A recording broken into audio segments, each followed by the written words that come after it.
Welcome to another episode of Three's a Crowd. I'm Preston Vargas alongside Eli Atwood. And don't forget to hit that subscribe button.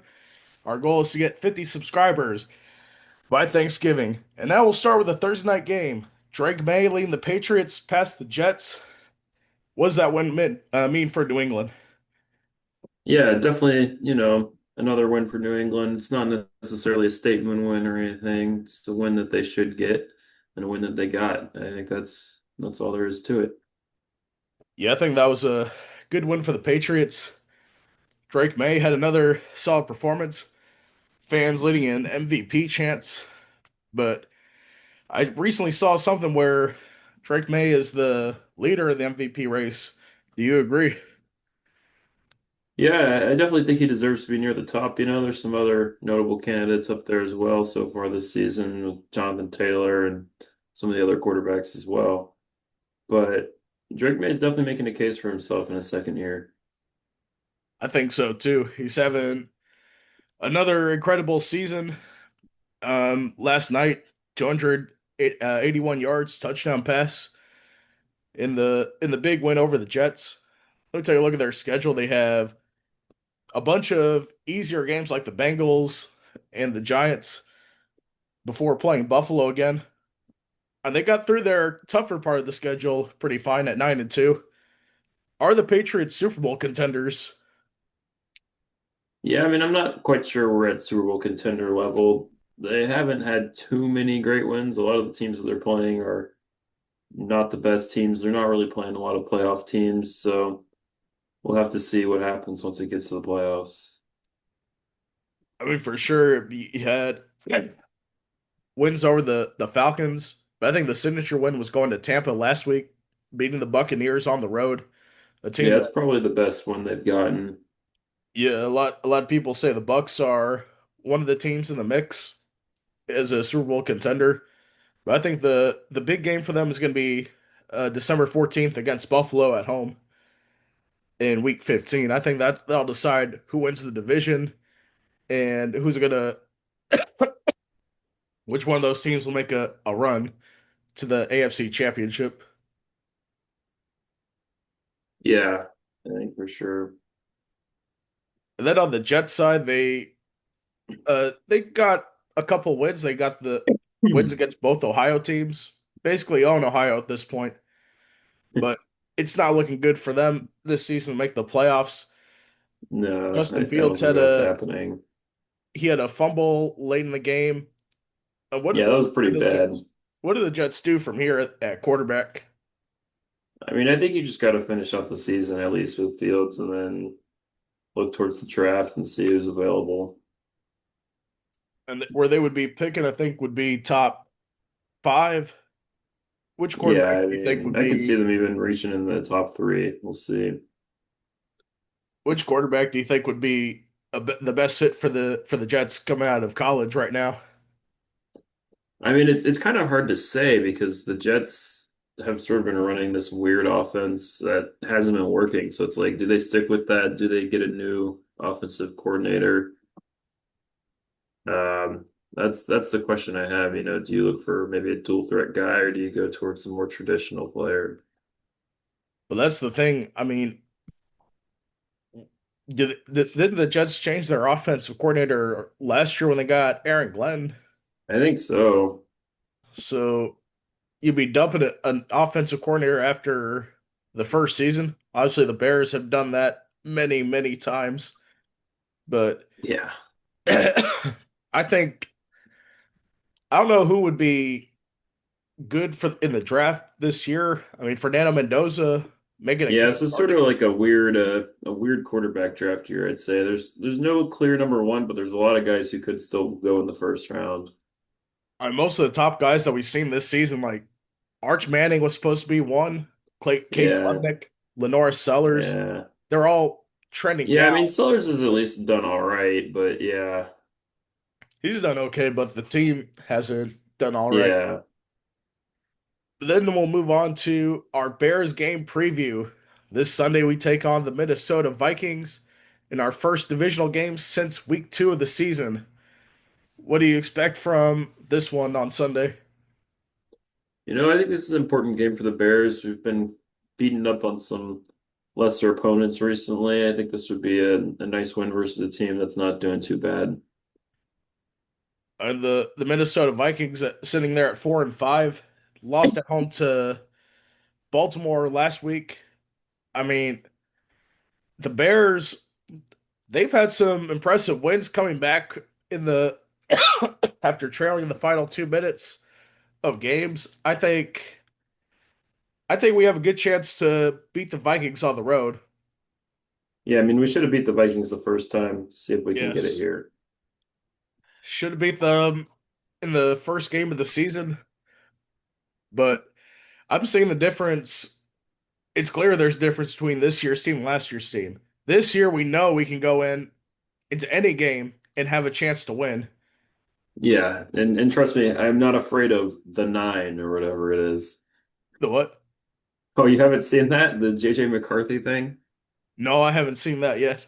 Oh, he said something about where he goes into some special form during the games called the nine or something. I don't know.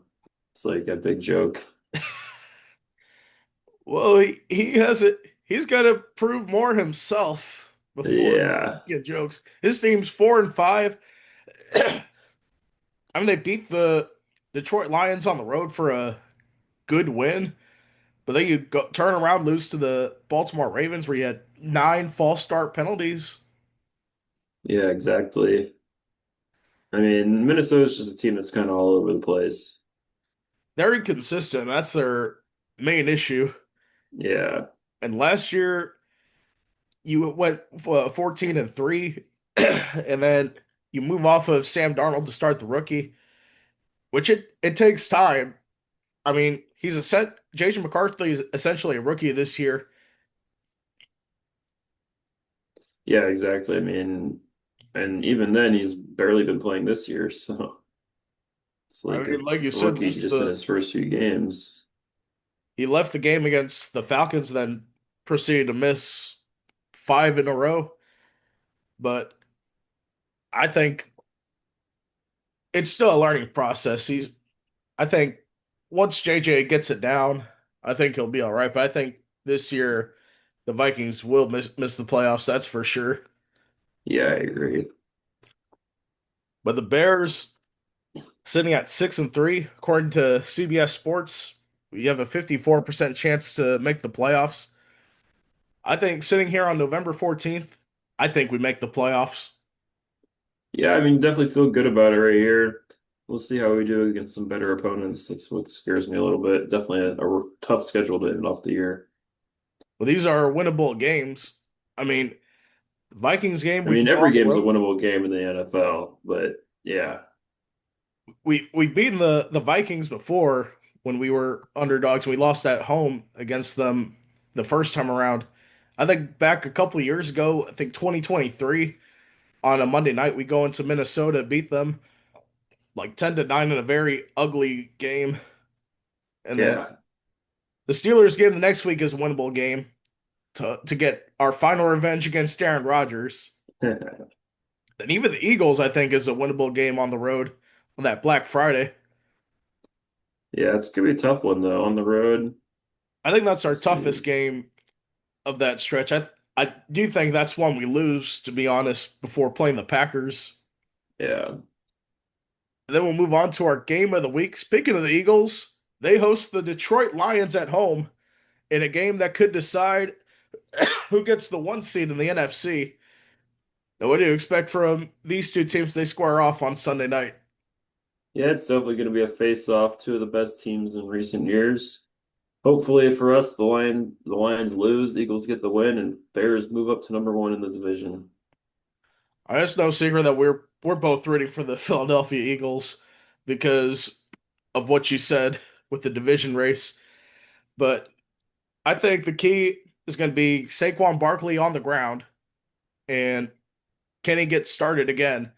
And we've heard the comments from AJ Brown on the Madden live stream. I mean, I think that he's got to step up if they want a chance to beat the Detroit Lions. Also contain the pass rush by Aiden Hutchinson. Yeah, this Bears Eagles truce, as they say, Yes. is hopefully going to be ending off on the right note here. The Eagles were on shaky ground when they beat the Packers only 10-7, but I think I think the Eagles defense can stop Jared Goff in their offensive attack. If you keep Jahmyr Gibbs, Jameson Williams contained, that's going to be the key to winning this one.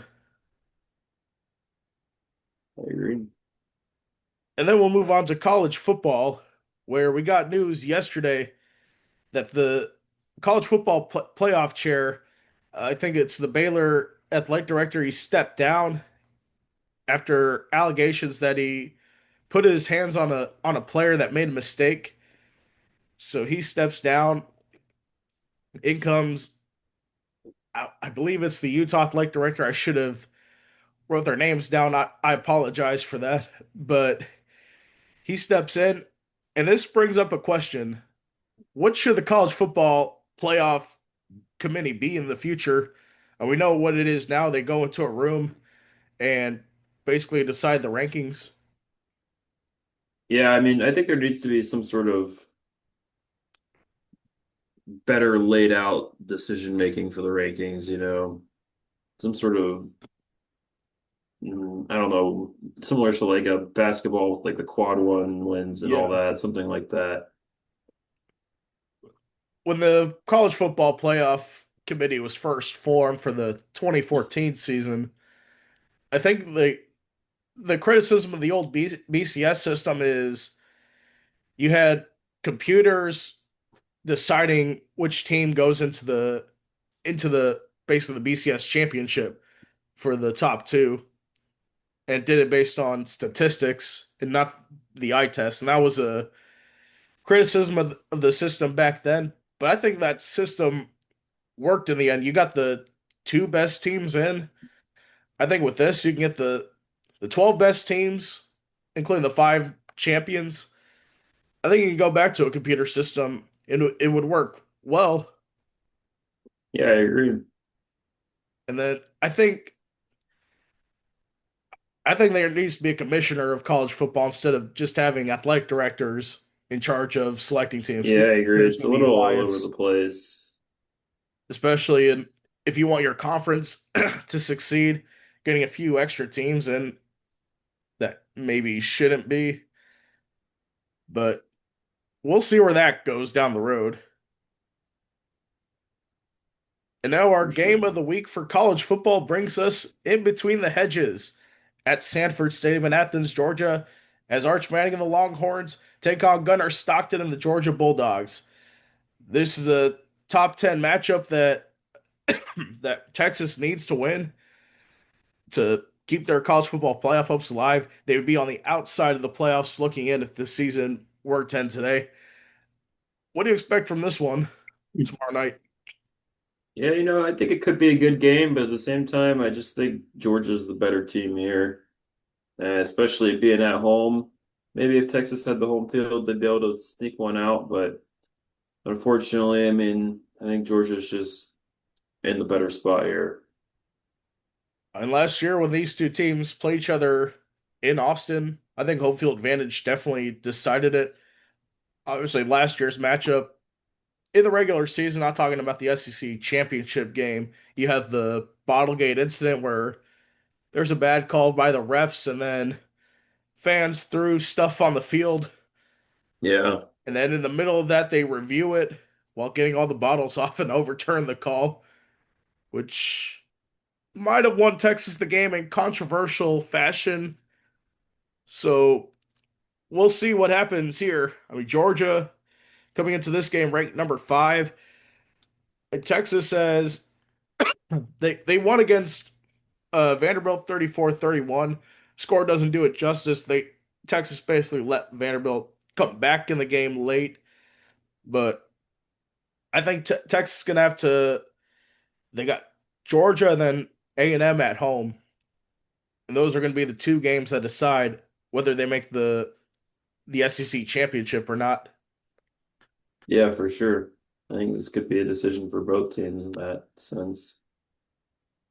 I don't think this is a must win for Texas because you still have A&M on the schedule.